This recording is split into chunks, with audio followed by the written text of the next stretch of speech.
대한민국의 가장 은밀한 칼날 잠수함. 대한민국의 잠수함 전력은 세계 최강대국과 어깨를 나란히 하는 수준인데요. 그러나 아쉽게도 이 사실을 많은 분이 모르고 계십니다. 그래서 준비했습니다. 오늘은 대한민국 잠수함 전력 의정수를 하나의 영상에 담았습니다.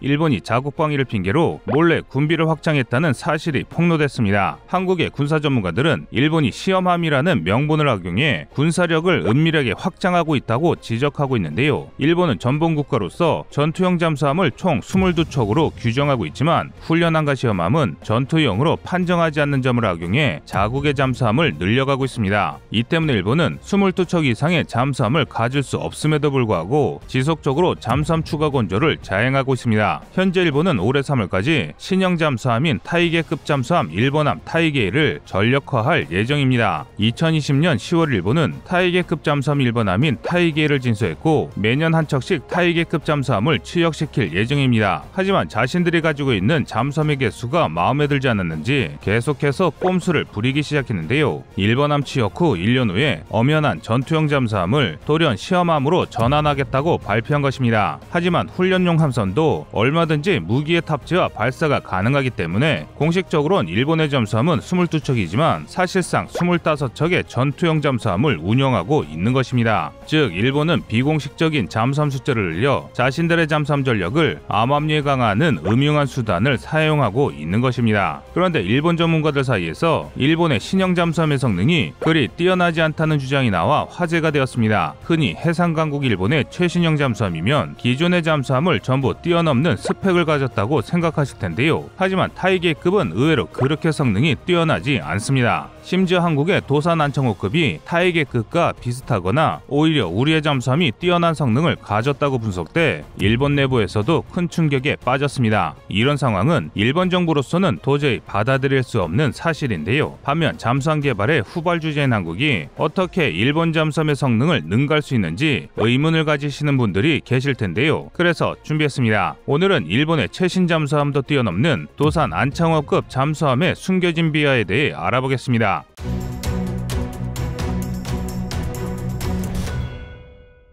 2021년 11월 30일 대한민국은 도산 안창호급 배치2 2번함 착공을 시작했습니다. 건조가 완료되면 도산 안창호급 배치2의 모든 잠수함은 2020년대 후반이면 배치가 완료돼 대한민국의 바다를 지킬 예정인데요. 전문가들은 한국의 기술력이 집대성된 중형 잠수함인 도산 안창호 배치2가 본격적으로 배치되면 동북아향의 판세가 크게 뒤바뀔 것이라고 전합니다. 많은 우리 국민들이 신형 잠수함의 무사 취역을 기원하고 있는데요. 그런데 우리 잠수함의 건조를 두려워하는 나라가 있습니다. 바로 일본입니다. 일본은 한국에 보란듯이 올해 3월에 타이게급 잠수함 일본함을 취역할 것이라고 발표해 자신들의 힘을 과시했습니다. 특히 유독 해상 전투력을 자랑하는 모습을 보이는데요. 이처럼 일본의 과도한 해군력 집착에는 잘 알려지지 않은 숨겨진 이야기가 있습니다. 일본 자위대는 겉으로는 과거 일본군의 잔재를 전부 청산했다고 주장하지만 사실 군국주의의 일본군을 그대로 복사한 조직이나 다를 바 없습니다. 그 중에서도 해상자위대는 다른 자위대에 비해 정도가 더 심각한데요. 그 이유는 구 일본 해군을 그대로 계승했기 때문입니다. 1945년 12월 미군은 해군성을 해체하면서 공식적으로 일본 해군을 해체했지만 해군의 잔존병력 중 일부 부대는 존속시켰는데요. 일본 열도에 깔린 수많은 기뢰를 제거하기 위한 소해부대와 폐잔병 문제를 해결하기 위해서였습니다. 이때 남은 해군성 소속 여러 해군 장교를 그대로 써먹었습니다. 이것이 미국의 큰 실수였는데요. 이 때문에 전범으로 군에서 쫓겨난 일본 육군과 달리 많은 일본 해군이 제자리를 지키게 된 원인이 됐습니다. 또 해상경비대에 소속된 장교와 부사관 중 무려 98%가 일본 해군 출신으로 구성됐는데요. 이 정도면 아시아에서 폐악질을 부리던 전범군인 일본 해군이 그대로 부활한 것이나 마찬가지입니다. 그래서 해상자위대는 다른 자위대보다 일본군의 색채가 강하게 느껴지는 것입니다. 자국 내 타군은 잘 사용하지 않는 우길기를 자위대기로 사용해 그들의 정체성이 어디서 왔는지 잘 알 수 있게 해주는데요. 심지어 군함의 이름도 과거 일본 해군이 쓰던 한 명을 그대로 가져와서 사용하고 있는데요. 얼마 전 이즈모급의 2번 함인 카가가 일본 해군이 사용하던 항공모함 이름임이 밝혀져 국내에서도 많은 논란이 일어났습니다. 이런 뒷배경으로 인해 타군보다 과거의 영광을 되찾기 위해 전력 강화에 혈안이 되어 있는데요. 그 중에서도 잠수함 전력 강화에 많은 역량을 집중하고 있습니다. 주변 한국의 비난과 견제를 받는 수상함보다 상대적으로 눈총을 덜 쏴고 함대의 규모를 숨기기 좋기 때문이란 것입니다. 또 잠수함은 은밀하게 기동해 함선을 격침시킬 수 있기 때문에 몰래 군사적 도발을 하기에도 매우 뛰어납니다. 그래서 독도의 영유권을 두고 한국과 첨예하게 대립 중인 일본이 수중 전력인 잠수함을 확충하는 데 미쳐 있는 것이죠. 그런데 일본이 이렇게 많은 노력을 기울이고 있음에도 한일 간 해군 격차는 오히려 급속도로 좁혀지고 있습니다. 과거 한국과 일본의 해상 전력을 생각한다면 지금의 한국 해군이 얼마나 강해졌는지를 실감할 수 있습니다. 심지어 일본이 자랑하던 수중 전력의 경우 한국에 거의 따라잡힌 상황인데요. 대한민국의 잠수함 사령부는 현재 일본의 22척보다 적은 18척을 현역으로 운용 중입니다. 하지만 국내 기술로 잠수함을 건조하면서 잠수함 기술을 차근차근 습득해 일본과의 전투력 차이를 점차 줄이고 있습니다. 불과 20년 전 우리 잠수함 함대의 규모를 생각하면 이는 정말 굉장한 일이라 할 수 있습니다. 2000년대 이전까지 대한민국은 북한으로부터 한반도의 근해를 지키기 위한 해군 전력만 육성했습니다. 잠수함 전력도 마찬가지였는데 연근해에 적합한 1200톤 규모의 장보고급 잠수함 9척이 유일한 전력이었습니다. 하지만 2000년대 접어들면서 중국과 일본의 위협이 거세지자 이제 가까운 바다만 지키는 것이 아닌 먼 바다에서의 위협에 대응하기 위해 작전 능력을 키우기 시작했는데요. 그 시작으로 214급 잠수함인 손원일급을 배치했고 장보고급과 손원일급을 건조한 경험을 토대로 국산 잠수함인 도산 안창호급을 건조해 세계에서 8번째로 3000톤급 이상 중형 잠수함을 건조한 국가가 되었습니다. 도산 안창호함은 국내 첫 독자 개발한 잠수함임에도 성능이 매우 준수한데요. 군사 전문가들은 도산 안창호급이 일본의 주력 잠수함인 소류급은 물론 최신형인 타이게급과도 대등하거나 일본은 오히려 뛰어난 전력을 가지고 있다고 분석했습니다. 타이게급은 소류급의 설계에서 크게 발전된 모습을 보이지 않지만 한국은 날이 갈수록 더 기술력을 발전하고 있다는 것을 증명하고 있는데요. 타이게급은 소류급과 동일한 전장 83m, 전폭 9.1m의 함체를 가지고 있는데 반해 도산안창호급은 전장 83.5m, 전폭 9.6m와 비교해보면 전체적인 크기는 크게 차이나지 않지만 도산안창호함이 폭이 넓고 타이게급이 긴 함체를 가지고 있습니다. 하지만 승조원의 거주 측면에서는 도산안창호함이 더 뛰어납니다. 도산안창호함의 승조원은 50명인 반면 타이게급은 승조원 수가 무려 70명이나 필요합니다. 이것만 보더라도 한국의 잠수함은 최소 인원만 운영하며 첨단 기술의 무인화로 개발하지만 아직 일본에게는 이런 기술이 도입되지 못하고 있습니다. 이 때문에 거주성에서는 비교가 안 되는 것인데요. 그렇다고 무장이 안창호급보다 나은 것도 아닙니다. 안창호와 타이게급 모두 주무장인 어뢰 발사관은 533mm로 중어뢰 발사관 6기를 탑재할 수 있어 무장 탑재 능력에 그다지 큰 차이가 없습니다. 다만 엔진과 소나에서는 일본이 약간 우세합니다. 해상자위대는 소류급 잠수함 11번함부터 엔진 추진 성능 향상을 위해 충납전지 대신 리튬이온 전지를 탑재했습니다. 기존의 잠수함들이 사용하던 충납전지와 달리 리튬이온 전지는 소음이었고 같은 부피로도 충납전지보다 더 큰 전력을 저장할 수 있습니다. 게다가 방전되면 배터리 용량이 떨어지는 납축전지와 달리 방전돼도 용량 감소가 적어서 매우 효율적입니다. 소류급은 리튬이온 전지를 탑재하면서 자망 시간이 더 길어졌고 출력이 더 커져 성능이 크게 향상되었습니다. 여기에 소나도 크게 발전했는데요. 기존의 원통형 소나가 아닌 말발구형 컨포멀 어레이 소나를 탑재했습니다. 이 소나는 기존의 원통형보다 음파 탐지 능력이 더 좋아졌는데요. 이처럼 엔진과 소나로 인해 도산안창호함이 다소 불리해 보이는 것이 사실입니다. 그러나 이는 어디까지나 도산 안창호 배치원과 타이게를 비교했을 때 이야기입니다. 현재 한국은 이미 더 발전된 체계를 준비하고 있습니다. 바로 도산안창호급 배치2입니다. 도산안창호급 배치2부터는 배치원과 비교해서 많은 변화가 있습니다. 먼저 기존 도산안창호급보다 함체가 커졌습니다. 기존의 83.5m에서 89.4m로 향상되었고 이에 따라 배수량도 10% 증가했습니다. 그리고 납축전지를 리튬이온 전지로 교체해 수중지속 항해 시간과 기동시간 향상, 배터리 수명 연장 등 다양한 분야에서 크게 발전할 것으로 예상됩니다. 게다가 도산안창호급에는 타이게급에는 없는 비밀무기가 있습니다. 바로 수직발사관 VLS의 탑재입니다. 도산안창호급에는 VLS 6셀이 탑재되어 있어 수중에서 SLBM의 발사가 가능합니다. VLS의 유무는 잠수함의 성능 차이를 크게 벌릴 수 있는 전략무기입니다. 또한 원양작전 외에도 함대지 작전에 임무가 수행 가능해 도산안창호급은 타이게급보다 여러 임무를 수행할 수 있는 멀티플레이어가 될 수 있습니다. 심지어 배치2에서는 함체가 길어지면서 VLS도 추가로 더 보유하게 되는데요. VLS가 무려 10셀이나 탑재돼 작전에 맞는 다양한 미사일을 탑재할 수 있게 되었습니다. 이게 끝이 아닙니다. 배치2에 이은 배치3도 계획되어 있는데요. 배치3는 2030년대 중반까지 총 3척이 추가로 건조될 예정입니다. 배치3는 배치2에 탑재된 장비를 기반으로 추가적인 개량이 이루어질 것으로 보입니다. 엔진에 배치2와 동일한 리튬이온 전지를 적용해 장시간 자망을 계속할 수 있고 VLS도 10셀 이상 탑재될 것으로 예측됩니다. 또 있습니다.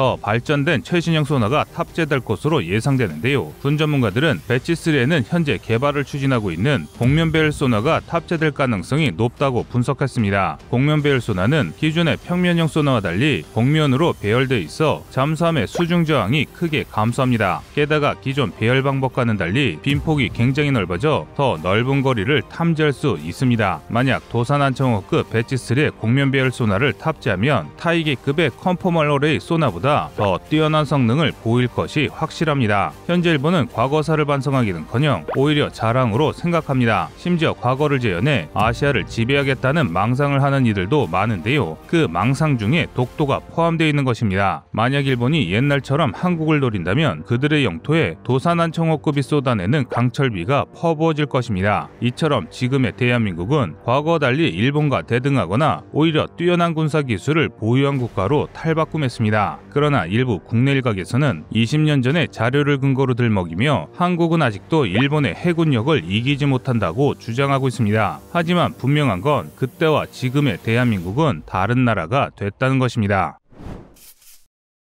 대한민국이 차세대 잠수함 장보고포를 준비하고 있습니다. 장보고포는 2030년대 노후화될 1800톤 규모의 손원 1급 잠수함들을 대체할 예정인데요. 해군의 발표에 따르면 장보고포의 설계 배수량은 약 2000톤 정도가 될 예정이라고 밝혔습니다. 하지만 일각에서는 경하 배수량으로 배수량을 낮추는 걸 좋아하는 해군이 잠수함의 크기를 2000톤이라고 말했다면 만재톤수나 수중 배수량으로는 3000톤에 가까운 대형함이 될 것이라고 예상 중입니다. 그런데 여기서 장보고포 사업에서 주목할 것이 하나 있는데요. 바로 우리가 독자 개발한 리튬이온 전지를 탑재한다는 것입니다. 차세대 재래식 잠수함의 추진 동력인 리튬이온 전지를 얼마나 잘 만드느냐에 따라 장보고포의 작전 성능이 결정되기 때문입니다. 현재 한국은 도산 안창호급 배치2의 추진 체계도 리튬 전지를 탑재할 것을 목표로 건조하고 있는데요. 이미 우수한 리튬 전지를 개발해 기존에 사용하던 납축 전지와 비교까지 끝마친 상태입니다. 해군의 분석에 따르면 도산 안창호급의 리튬 전지를 탑재할 경우 기존 납축 전지에 비해 자망 시간이 1.6배 증가했고 최대 속도로 항해했을 때 지속 시간도 3배나 늘어났다고 하는데요. 쉽게 말해 전속력으로 움직일 수 있는 시간이 3배 길어졌고 작전 지속 능력이 160% 상승했다는 말입니다. 게다가 여기에 더해 추진 체계를 보조해줄 새로운 추진형 프로펠러도 같이 연구하고 있는데요. 펌프제트 추진기로 불리우는 이 장치는 기존 프로펠러보다 소음이 크게 줄어들어 잠수함의 생존성을 압도적으로 늘려주는 차세대 추진 체계입니다. 펌프제트 추진기를 최초로 장착한 영국의 트라팔가급 잠수함의 경우 펌프제트 추진기를 사용했을 때 20노트 이상의 속도에서 불과 8노트 수준의 소음밖에 나지 않았습니다. 차세대 추진기인 펌프제트 추진기가 얼마나 뛰어난지 알려주는 사례가 하나 있습니다. 영국의 벵가드 잠수함과 프랑스의 르트레옹팡함이 수중에서 서로를 인지하지 못해 충돌한 사건이 있었을 정도입니다. 따라서 펌프제트 추진기와 리튬 전지를 탑재할 장보고 포급의 성능은 그 어떤 재래식 잠수함도 따라잡을 수 없는 수준이 될 것이 분명합니다. 하지만 한국이 아무리 잘났다고 하더라도 훨씬 전부터 잠수함을 만든 잠수함 강국들에게는 비빌 수 없을 것이라는 이야기를 하는 이들도 있습니다. 먼저 펌프제트 추진기만 하더라도 유럽 국가들이 먼저 사용하고 있는데 후발 주자인 한국이 최고의 잠수함을 만들 수 있을 리가 없다는 것인데요. 그 중에서도 설령 다른 나라들을 다 제친다고 하더라도 유보트로 명성이 자자던 독일은 이기지 못할 것이란 의견이 특히 많습니다. 당장 독일이 만든 212형만 보더라도 이를 잘 알 수 있다고 하는데요. 212급 잠수함은 214급 잠수함의 원형으로 손원 1급 잠수함의 친척벌이라고 할 수 있습니다. 212급 잠수함은 최초로 AIP를 탑재한 잠수함으로 알려져 있는데요. AIP는 공기 불필요 추진 시스템의 약자로 외부에 산소 공급 없이 추진 동력을 제공하는 기관을 의미합니다. AIP를 장착하게 되면 수중에서 추가적인 산소를 공급하지 않더라도 더 오랫동안 자망할 수 있습니다. 214급 잠수함인 손원일급이 209급 잠수함인 장보고급보다 자망 능력이 3배나 늘어난 것도 이 AIP 덕인데요. 게다가 덩치도 손원일급보다 커서 도입 당시에는 혁신의 아이콘으로 불렸습니다. 이런 기술만 보면 한국이 독일을 이기는 것은 거의 불가능해 보일 수 있습니다. 하지만 독일의 현재 방위 산업은 생각보다 비참합니다. 겉보기와 달리 독일의 잠수함 전력은 굉장히 취약하며 잠수함 기술 역시 퇴화하고 있는 상황인데요. 일례로 독일의 수출용 잠수함은 세계 베스트셀러로 전 세계 국가들로부터 사랑받지만 정작 독일 해군이 운영하고 있는 잠수함은 212급 잠수함 6척밖에 없습니다. 심지어 점점 노후화가 진행돼 성능조차 뛰어나지 않는데요. 212급 잠수함은 도산 안창호급은커녕 손원일급과 경쟁에서 겨우 이길 수 있을 정도의 스펙입니다. 그럼에도 독일은 새로운 잠수함을 건조하지 않고 그저 개량형의 건조 계획만을 발표했습니다.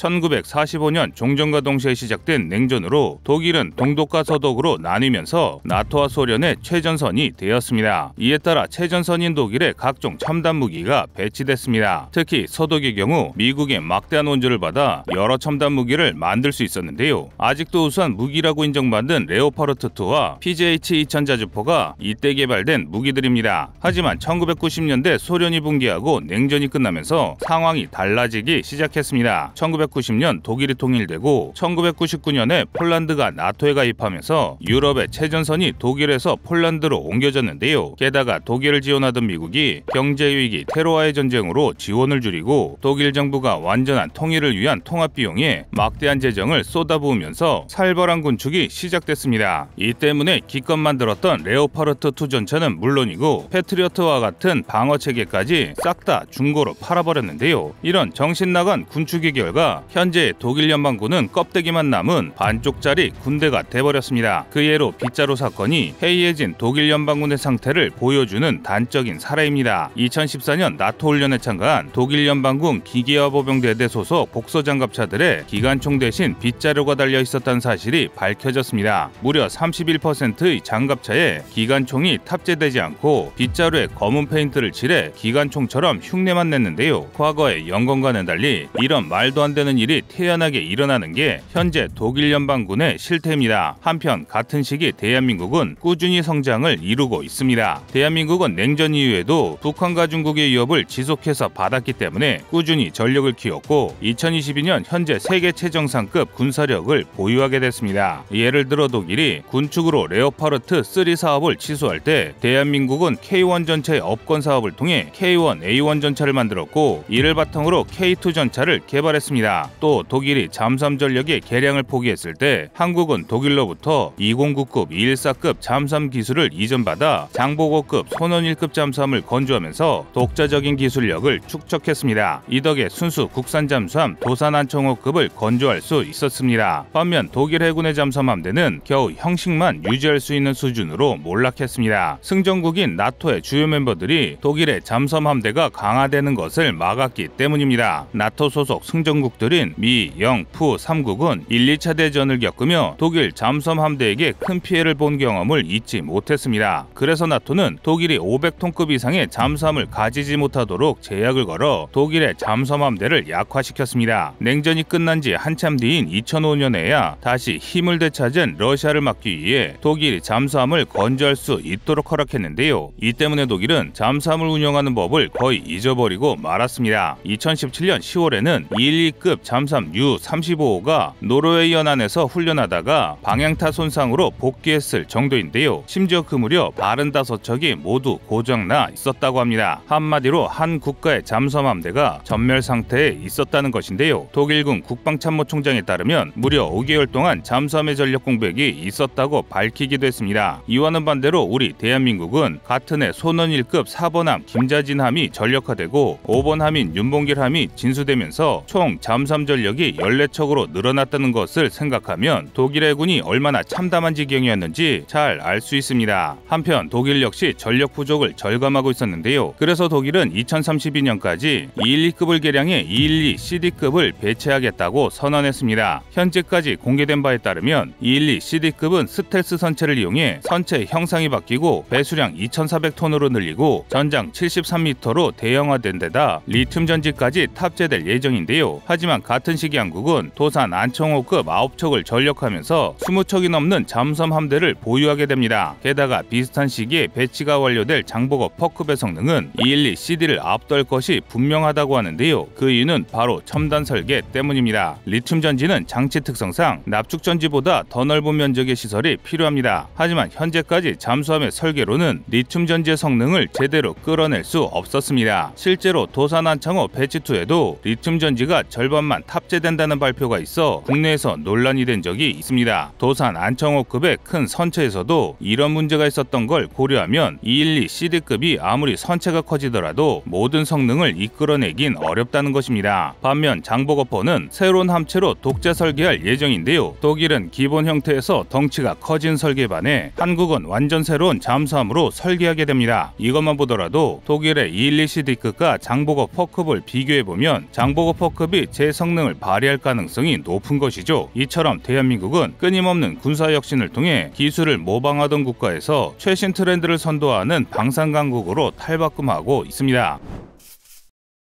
우리나라가 시험 발사에 성공한 SLBM 현무 퍼-4는 약 500km의 사거리를 가지고 있습니다. 사거리가 별로 길어 보이지 않지만 SLBM이라는 특성과 합쳐지면 이는 매우 위협적인 무기인데요. 도산 안창호급이 서해상에서 위치만 해도 북한 전역은 물론 중국까지도 사거리 안에 넣을 수 있습니다. 북한과 중국 입장에서는 턱 밑에 미사일이 들어오는 꼴이기 때문에 신경을 안 쓸래야 안 쓸 수가 없습니다. 게다가 1톤짜리 재래식 탄두를 사용하기 때문에 핵탄두만은 못하지만 충분히 위협적인 무기입니다. 그런데 대부분의 사람들은 이번 미사일 시험 발사에 의문을 갖고 있습니다. 어차피 북한도 SLBM을 가지고 있는 데다가 고작 연속 발사되는 게 호들갑을 떨 정도로 큰 발전인지 이해가 되지 않는다는 것입니다. 하지만 이는 미사일 개발에 있어서 굉장히 중요한 단계를 거친 것이나 마찬가지입니다. 연속 발사를 통해 기존보다 파괴력이 몇 배는 증가했기 때문입니다. 포병과 미사일의 피해는 대부분 초탄에서 발생합니다. 초탄이 떨어진 이후부터는 참호에 들어가거나 엎드리는 등 방어태세에 진입하기 때문에 피해량이 초탄에 비해 크게 격감하는데요. K9 자주포가 일문으로도 시간차 공격인 TOT 사격을 할 수 있는 기능을 넣은 것은 첫 사격에 최대한의 피해 효과를 얻기 위해서입니다. 미사일 역시 동일합니다. 미사일을 이용해 한 지점을 집중 타격한다면 초탄 이후부터는 피해가 확연하게 줄어듭니다. 그래서 연속 발사를 통해 동시에 목표를 타격하면 반응할 새도 없이 큰 피해를 입힐 수 있습니다. 즉 이번 연속 발사 시험은 단순히 북한에 과시하는 것뿐만 아니라 우리나라가 실제로 운영할 수 있는 SLBM의 개발과 배치를 성공했다고 선포한 것과 다를 바 없는 것입니다. 그런데 우리나라는 불과 몇 년 전까지만 해도 SLBM 기술이 부족해 북한에 압도당하고 있었습니다. 이례없는 빠른 개발을 추진한 것도 북한에 대한 위기의식 때문이었는데요. 여기에는 일반인들에게 공개되지 않은 SLBM 개발의 숨은 비하가 숨겨져 있습니다. 8년 전인 2015년 5월 9일 북한은 최초의 SLBM인 북극성 1호의 시험 발사를 성공했습니다. 이에 우리나라의 안보는 크게 위협받기 시작했는데요. SLBM은 발사 직전까지 위치를 특정할 수 없고 잠수함 특유의 은밀함 때문에 이동식 발사대보다 더욱 찾기 어렵습니다. 그래서 우리나라는 동일 전력 확보를 위해 SLBM 개발을 추진했습니다. 하지만 전문가들조차 대한민국이 단시일 안에 몇십 년간 미사일 기술을 발전시킨 북한을 따라잡지 못할 것이란 부정적인 전망을 내놨습니다. 그런데 반전이 일어났습니다. 우리 국군이 북한보다 빨리 SLBM 실전 배치에 성공한 것입니다. 대한민국은 이미 2017년에 SLBM 핵심 기술의 개발에 성공했고 2019년 마덱스에서 실물을 공개했습니다. 이때까지만 해도 북한은 북극성 3호를 개발하며 한국에 몇 년 앞서 있는 것처럼 보였습니다. 하지만 대한민국 해군이 2021년 9월 7일에 시험 발사에 성공하면서 세계에서 7번째로 실제로 SLBM 개발에 성공한 나라가 되어 이런 격차는 불과 2년 만에 뒤집어졌습니다. 개발을 시작한 지 불과 7년 만에 걷어낸 엄청난 성과였는데요. 우리나라가 이렇게 빠르게 성과를 달성할 수 있었던 데는 명백한 이유가 있습니다. 이미 우리나라는 SLBM 발사에 필요한 기반 기술을 전부 가지고 있었기 때문입니다. 이미 수중 발사를 위한 폴드런칭 기술은 천공 미사일을 개발하면서 가지고 있었고, 도산 안창호급의 SLBM 발사를 위한 일부 조종 과정만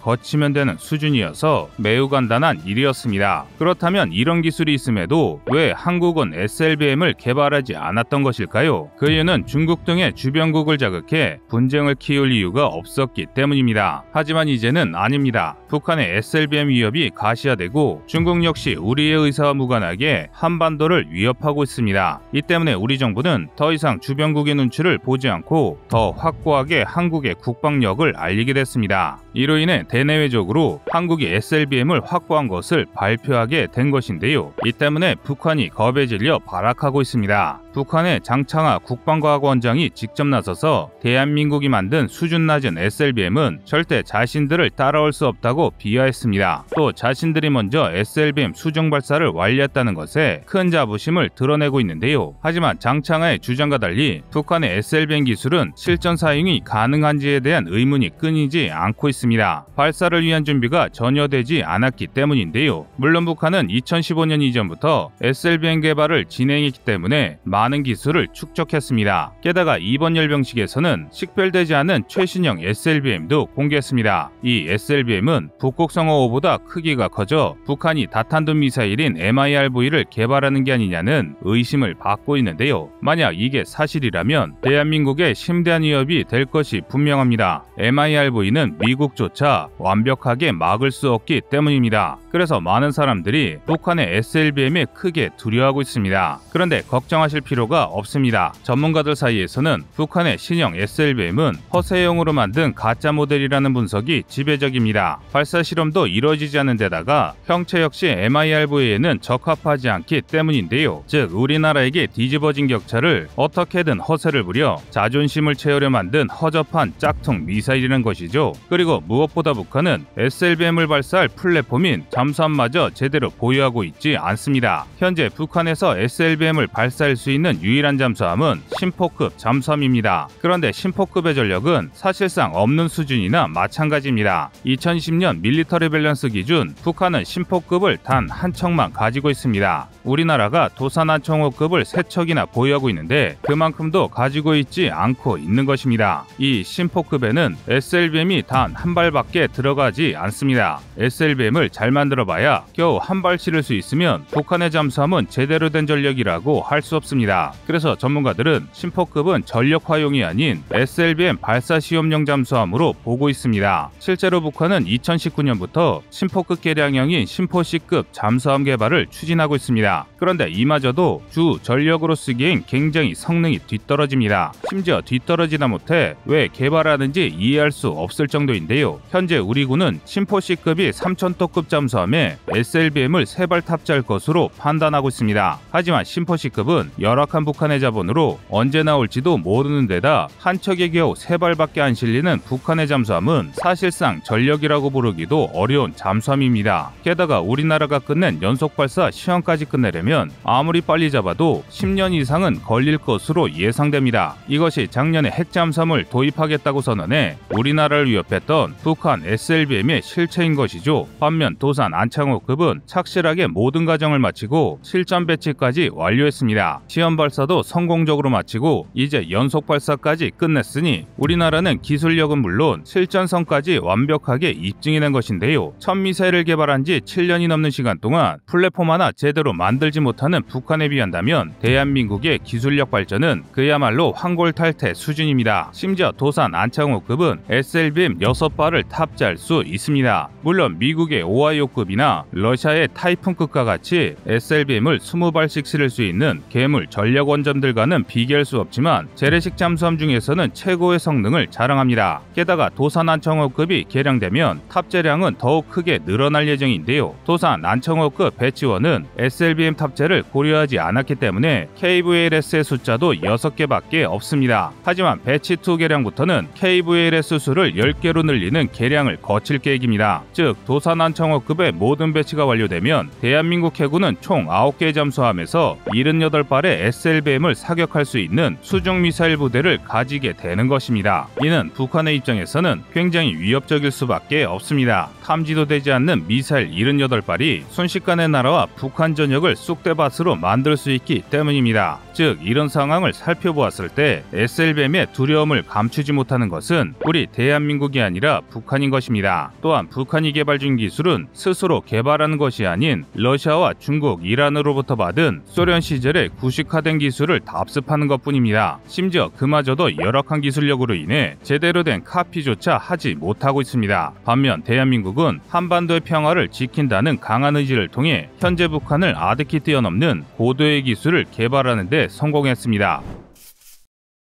원자력 잠수함은 원자로를 이용해 추진하는 잠수함으로 주요 선진 군사 강국이라면 반드시 보유하고 있는 군사 강국의 상징입니다. 그 이유는 간단한데요. 재래식 잠수함에 비해 압도적으로 우수하고 핵무기에 결합할 경우 상대할 적이 없는 최강의 결전병기가 되기 때문인데요. 원자력 잠수함은 원자로를 통해 산소와 전기를 무제한으로 생산할 수 있습니다. 이 덕에 중간중간 수면 근처에 올라와서 공기를 보충해야 작전이 가능한 재래식 잠수함과 달리 수중에서 계속 작전을 할 수 있습니다. 또 강력한 원자력 덕에 수상함대에 맞먹는 고속으로 주행이 가능한데요. 다만 원자로가 크다 보니 함의 체급이 커지고 저속 운행 중에도 원자로를 멈출 수 없어서 소리가 크다는 게 단점으로 지목되어 왔습니다. 하지만 이것도 옛말입니다. 최근에는 큰 선체 빈 공간에 이중탄성 마운트와 흡음재를 바르고 스크류와 흡음 타일을 개선하면서 정숙성이 크게 높아져 이제는 무조건 원잠이 재래식 잠수함보다 좋다는 게 상식처럼 받아들여지고 있는데요.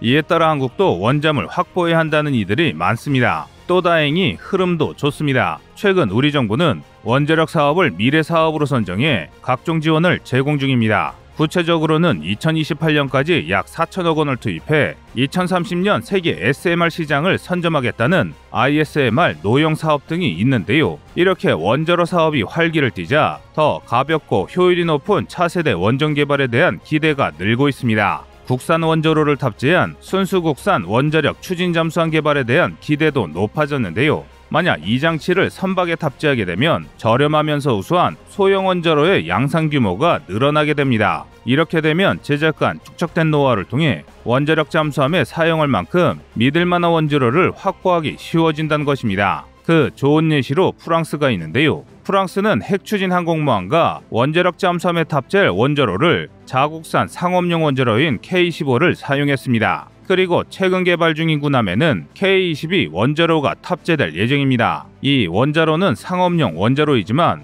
HLEU를 사용한 덕에 전홍축 상업용 원자로치고는 발전 효율이 높아 군용으로도 문제가 없는데요. 사실 과거에 민간에서 사용하던 원자로의 순도는 군용으로 쓰기에는 부적합했습니다. 실제로 질이 떨어지는 원자로의 경우 연료봉의 농축률이 0.7에서 3% 정도였습니다. 이 정도면 발전소는 돌릴 수 있어도 막대한 에너지가 필요한 원자력 추진 잠수함을 운용하기에는 턱없이 모자란 수준인데요. 그래서 과거 기술자들은 발전소형 민간 원자로를 사용해 핵 잠수함을 만드는 것은 불가능하다고 생각했습니다. 하지만 HLEU를 사용하는 원자로가 상업용 원자로의 새로운 표준이 되면서 이야기가 달라졌습니다. HLEU는 고순도 전홍축 우라늄의 약어인데요. 간단히 말해 전홍축 우라늄이긴 하지만 그 중에서는 농축률이 높은 핵연료란 뜻입니다. 그래서 농축률이 5에서 20%인 핵연료가 이에 해당하는데요. 고농축 우라늄을 연료로 사용하는 중수로에 비해 상대적으로 냉각과 감속 능력이 떨어지는 경수로가 감당할 수 있는 최대치가 5에서 2%이기 때문입니다.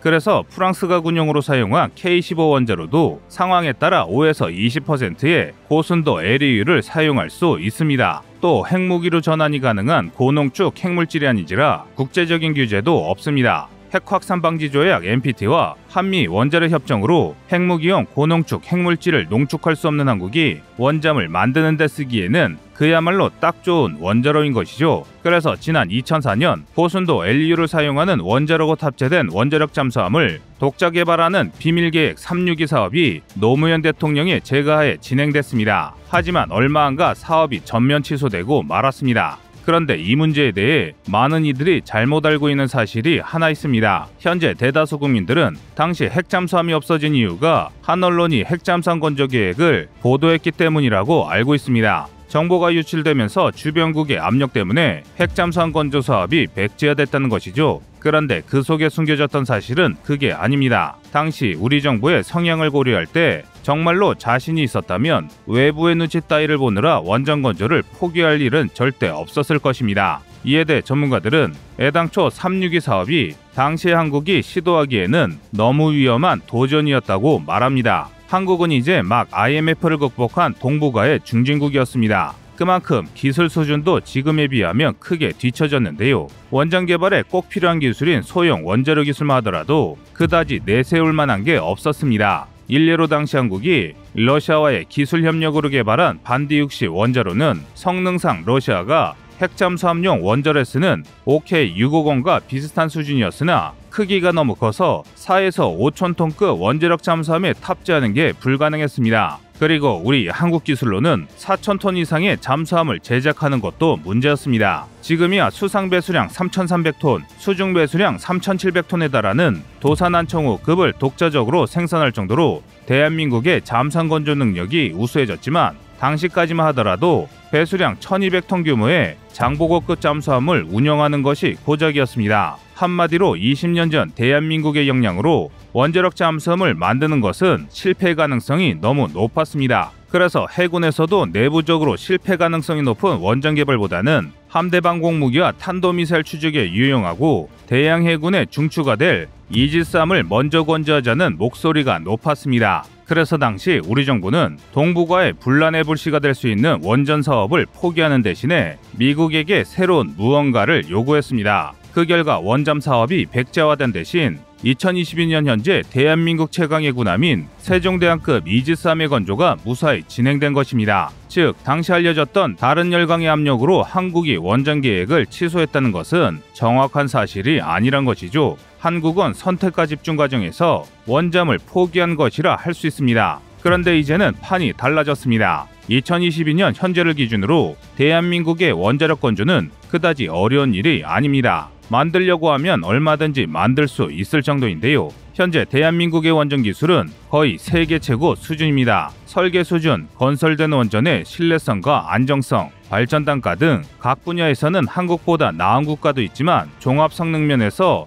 대한민국이 이길 국가가 없는 게 사실입니다. 따라서 한국의 원전 개발은 기술적인 측면에서는 문제가 될 것이 전혀 없다는 얘기입니다. 게다가 한국은 지난 20여 년간 20여 척의 국산 잠수함을 직접 생산하면서 세계적인 잠수함 개발 역량을 확보했습니다. 그래서 이제는 4,000에서 5,000톤급 잠수함의 설계와 건조 정도야 그다지 어렵지 않을 정도인데요. 물론 변수가 있기는 합니다. 만약 한국의 첫 원자력 잠수함을 납, 비스무트 원자로나 토름 원자로 같은 4세대 원자로를 탑재하려면 상당한 시간이 걸릴 수도 있습니다. 하지만 고순도 LEU를 사용하는 원자로로 잠수함용 원자로를 설계한다면 당장 사업을 시작한다는 전제하에 아무리 길어봐야 10년이면 핵잠수함의 실물을 보는 게 가능합니다. 정리하자면 대한민국의 원자력 잠수함 개발을 막을 기술적 난점은 현재로서는 없다고 봐도 무방합니다. 하지만 첫 원전 건조 사업이 백지화된 지 거의 20년이 지난 2022년 현재까지도 아직도 많은 이들이 원전 건조에 반대합니다. 먼저 원잠은 비싸다는 것입니다. 원잠 찬성론자들이 예상하는 수상 배수량 4,000톤급 원잠의 단가는 최소 1조 7천억 원인데요. 이는 비슷한 배수량을 목표로 현재 설계가 한창 진행 중인 도산 안창호 배치2보다 2배 이상 비싼 가격입니다. 연료병을 교체 원조로의 유지보수 비용을 고려하면 실제 비용은 3, 4배라고 해도 과언이 아닙니다. 게다가 원잠은 너무 큽니다. 수심이 낮고 복잡한 서해나 남해 연안에서는 배수량이 4,000톤이 넘는 원자력 잠수함이 다닐 항로가 거의 존재하지 않습니다. 간단히 말해 정해진 길로 움직여야 한다는 것인데요. 이렇게 같은 길로만 다니다 보면 아무리 좋은 잠수함을 만들어도 적에게 탐지당해 격침당하기 쉽습니다. 즉 무적의 원점이라고 하더라도 한국 지형에서는 만능이 아니란 것이죠. 그런데 한국이 숨겨뒀던 기술들이 들어가면 이 주장들은 모두 반박이 가능합니다. 우선 한국 독자 기술력으로 제작하면 원점은 그리 비싸지 않습니다. 기존 재래식 잠수함에 비해 비싼 것은 사실입니다. 그러나 만약 원잠이 없다면 한국은 북한이 만든 핵잠수함에 실린 ICBM 한 발을 막기 위해 훨씬 큰 비용을 치러야 합니다. 심할 경우 북의 핵공격에 엄청난 인명피해를 입을 수도 있습니다. 그런데 원잠이 있다면 이런 비대칭적인 위협에 신속하고 확실하게 대응할 수 있어집니다. 즉 우리가 북한에 대응할 여러 안보 비용을 생각하면 오히려 가성비 무기라 할 만합니다. 그리고 우리 잠수함 전력은 어차피 이원화될 예정입니다. 배수량 1800톤급의 재래식 잠수함인 9척의 손원이람이 서해와 남해 연안을 막고 도산 안창호급 배치1과 배치2가 수심이 깊은 동해나 제주도 남단 해상교통로를 보호하는 구조인데요. 그러므로 도산 안창호급의 원잠 몇 척이 더해진다고 문제가 생길 일은 없습니다. 마지막으로 미국의 압박은 걱정할 일이 아닙니다. 현재 미국은 군함 부족으로 고심 중입니다. 전 세계 바다를 모두 관리해야 하는데 중국 해군이 너무 커지는 바람에 중국을 압도할 해군 전력을 아시아에 배치하는데 애를 먹고 있는 것입니다. 이 때문에 최근 미국은 아시아 동맹국들에게 중국에 맞설 군함을 건조하라고 부추기고 있을 정도인데요. 이를 증명하는 게 호주입니다. 미국은 호주에게 핵잠 기술 이전을 발표하는 등 여러 조치를 취하고 있습니다. 이런 상황에서 한국이 독자 개발하는 농축률 20% 수준의 원자력 추진 잠수함 건조를 미국이 막을 이유는 그 어디에도 없습니다. 달리 말해 이제 대한민국이 마음만 먹으면 언제든 원잠 확보가 가능하다는 것입니다. 여러분의 생각은 어떠신가요? 이상 꺼리투브였습니다. 안녕하세요, 꺼리투브입니다. 그동안 보내주신 사랑과 응원으로 1편 출간에 이어 이번에 꺼리투브의 새로운 신작 세상에 밝혀지지 않은 현대무기 비하를 출간했습니다. 내용이 어려워 쉽게 다가서지 못했던 군사무기 이야기를 남녀노소 누구나 편하게 이해할 수 있도록 모아봤는데요. 그 누구도 알 수 없던 현대무기 비하의 숨겨진 이야기를 이제 온라인 서점이나 가까운 서점에서 만나볼 수 있습니다. 또 전문적인 군사무기 이야기를 알고 싶다면 꺼리투브 1편인 대한민국 육해공 군사무기도 준비되어 있습니다.